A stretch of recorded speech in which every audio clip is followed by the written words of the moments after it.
ગુજરાત સરકારની સમાન સિવિલ કોડની સમિતિ દ્વારા નર્મદા જિલ્લામાં કલેક્ટર કચેરી ખાતે એક બેઠક યોજવામાં આવી હતી। આ બેઠકમાં સમાન સિવિલ કોડ ગુજરાત રાજ્ય સમિતિના સભ્ય ગીતાબેન શ્રોફ અને દક્ષેશભાઈ ઠાકોર ઉપસ્થિત રહ્યા।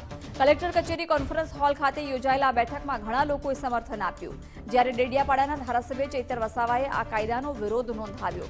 ચૈતર વસાવાએ કહ્યું કે જો આ કાયદો આવશે તો આદિવાસીઓના તમામ હકો છીનવાઈ જશે। અમે એવો કાયદો લાવવા માંગતા નથી, એટલે કે એ વિરોધ કરીએ છીએ। ચૈતર વસાવાએ કહ્યું કે ઘણા આદિવાસી નેતાઓ જ આ કાયદાને સમર્થન આપ્યું છે, જેનાથી મને સમજાતું નથી કે આદિવાસી સમાજના હકો છીનવવા માટેના કાયદાનો કોઈ આદિવાસી નેતા સમર્થન કેવી રીતે કરી શકે।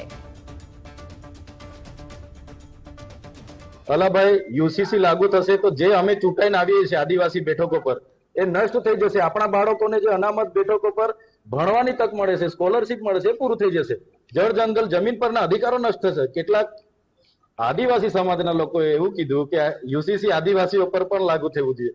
તો આવા ઘણા લોકો હોય છે, ખરેખર એમણે યુસીસી નો અભ્યાસ કરવો જોઈએ, એનાથી શું અસરો થવાની છે એનો પણ અભ્યાસ કરવો જોઈએ। બધાના મંતવ્ય બન્યા છે કે દેશની અંદર બધા જ લોકો માટે એક સમાન કાયદો હોવો જોઈએ।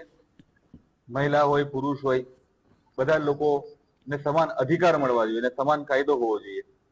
અને વિશેષ કરીને આપણો આદિવાસી જિલ્લો છે ત્યારે રાજ્યના ગૃહમંત્રીશ્રીએ પણ યુસીસી ની જયારે જાહેરાત થઈ ત્યારે સ્પષ્ટ કીધેલું હતું કે આદિવાસી સમાજને આમાંથી બાકાત રાખ્યો છે, આમાં લેવાનો નથી। તો એ બાબતે પણ ઘણી ચર્ચા થઈ, ઘણા લોકોનું સમર્થન પણ મળ્યું છે કે આદિવાસી સમાજને પણ આમાં સમાવેશ કરવો જોઈએ। યુસીસી ની બેઠક હતી એ યુસીસી વિશે એટલું જ છે કે યુનિફોર્મ સિવિલ કોડ એટલે ક્રિમિનલ કે ફોજદારી કાયદા માટે કોઈ ચર્ચા નથી। સિવિલના અંદર આપણે જઈએ તો છૂટાછેડા છે, લગ્ન છે, ભરણ પોષણ છે અને લીવ ઇન રિલેશન।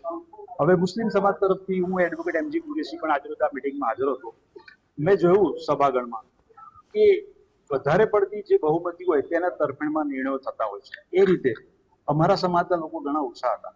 મને એક આશા હતી કે આદિવાસી સમાજ પણ આ બાબતે વિરોધ નોંધાવશે, પણ ધારાસભ્ય ચૈતર વસાવા સિવાય લગભગ બધા જે આદિવાસી સમાજના હતા તેમણે પણ આ બાબતને સમર્થન આપ્યું।